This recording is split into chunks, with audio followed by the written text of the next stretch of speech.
2016 হয়েছিল নিয়োগ, 2024-এ এসে সেই নিয়োগ সম্পূর্ণরূপে বাতিল হলো। নিয়োগ দুর্নীতি নিয়ে আদালতে বড়সড় ধাক্কা খেয়ে গেল রাজ্যের সরকার। 2016 সালের এসএসসির সম্পূর্ণ নিয়োগ বাতিল করেছে কলকাতা হাইকোর্ট। এর ফলে নবম থেকে দশম, একাদশ থেকে দ্বাদশ, গ্রুপ সি, গ্রুপ ডি মিলিয়ে প্রায় 25,753 জনের চাকরি বাতিল হয়ে গেল। নিয়োগের দাবিতে গান্ধী মূর্তি এবং মাতঙ্গিনী হাজরার মূর্তির সামনে টানা ধর্ণা আন্দোলন চালিয়ে যাচ্ছিলেন চাকরি প্রার্থীরা। আদালতের এই রায়ে অবশ্য মিশ্র প্রতিক্রিয়া দেখা গেছে। তবে এই নির্দেশের সঙ্গে সঙ্গে বেশ কিছু প্রশ্ন উঠে আসছে। মোট কতজনের চাকরি বাতিল হলো? মোট 24,640টা শূন্যপদ ছিল গ্রুপ সি, গ্রুপ ডি, নবম, দশম, একাদশ, দ্বাদশ মিলিয়ে 24,640। তবে বোর্ড যে তথ্য দেয় তাতে 25,753 জনের নিয়োগপত্র ইস্যু করে। তবে নিয়োগপত্র ইস্যু হলেও সকলেই যে চাকরিতে যোগদান করেননি, ফলে চাকরি বাতিলের সংখ্যাটা 22,000-এর মতো হবে। দ্বিতীয় প্রশ্ন, কাদের বেতনের টাকা ফেরাতে হবে? মোট কতজনের চাকরি বাতিল হলো জানতে পারলেন? আপনারা অনেকেই জিজ্ঞাসা করেছিলেন। এবারে আপনাদেরকে বলি কাদের বেতনের টাকা ফেরাতে হবে। আদালত নির্দেশ যেটা দিয়েছে সেই অনুযায়ী যারা বেআইনিভাবে চাকরি পেয়েছেন তাদের সমস্ত বেতন ফেরাতে হবে। দিতে হবে 12% হিসেবে সুদ। প্যানেল বহির্ভূত এবং ফাঁকা ওএমআর যারা যারা জমা দিয়েছিল তারা বেতন ফেরাবে। পরবর্তী প্রশ্ন 3 নম্বর, যোগ্য অথচ চাকরি গেল তাদের কি হবে?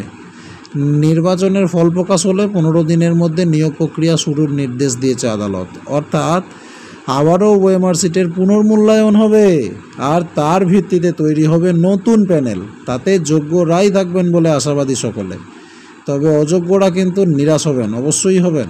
কিন্তু যারা যোগ্য, নিরাশার কোনো কারণ নেই। যোগ্য সর্বদা যোগ্যই হয়। তারা আবার পুনর্মূল্যায়নে চাকরি ফিরে পাবেন। চতুর্থ প্রশ্ন, পরবর্তীতে কিভাবে এগোবে নিয়োগ প্রক্রিয়া? 2016 সালে যতজন পরীক্ষা দিয়েছিল তাদের ওএমআর সিট আবারও মূল্যায়ন করা হবে। প্রসঙ্গত আদালত জানিয়ে দিয়েছে ওএমআর সিটগুলো বৈধ।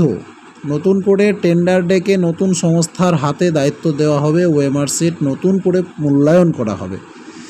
পরবর্তী প্রশ্ন 5 নম্বর প্রশ্ন আপনাদের, যে সুপার নিউমেরারি পোস্ট নিয়ে কি হবে?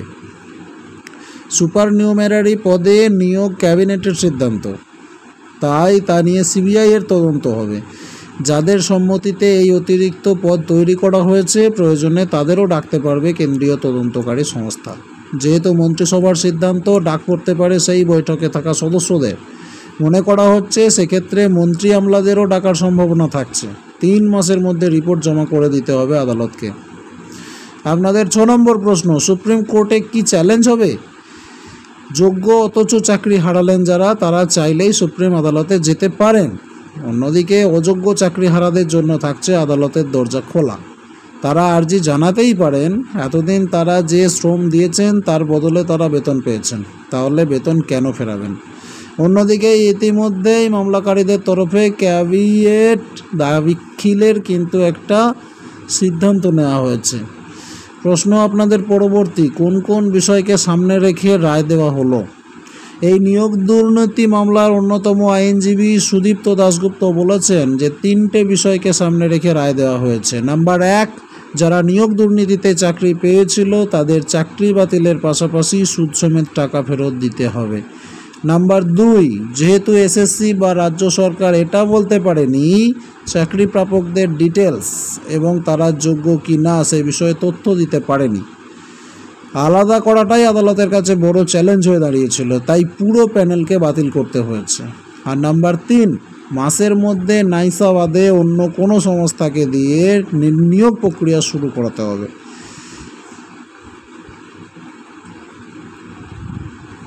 চার ক্যাটাগরিতে শূন্য পদের থেকেও বেশি নিয়োগপত্র কিভাবে তা সিবিআই তদন্ত করে দেখবে। এই বিষয়গুলো মাথায় রাখতে হবে। আপনাদের পরবর্তী প্রশ্ন ছিল যে 2016 নিয়োগ ক্ষেত্রে যে 2024-এ এসে বয়সটা কি বাধা হয়ে দাঁড়াতে পারবে? এ প্রসঙ্গে আইনজীবী সুদীপ্ত দাশগুপ্ত বলেন, 2016 সালে যারা পরীক্ষার্থী ছিল তারা যদি সেই সময়ে বয়স সীমার মধ্যে থেকে থাকেন এবং যথার্থ প্রমাণ থাকে তাহলে কোনো অসুবিধা নেই।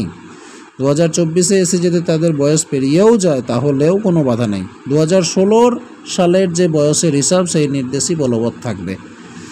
আচ্ছা, প্রশ্ন আপনাদের 9 নম্বর, হাইকোর্ট কি নির্দেশ দিয়েছে? নিয়োগ দুর্নীতি মামলার রায়ে কলকাতা হাইকোর্টের তরফে বলা হয় 2016 সমস্ত নিয়োগই অবৈধ।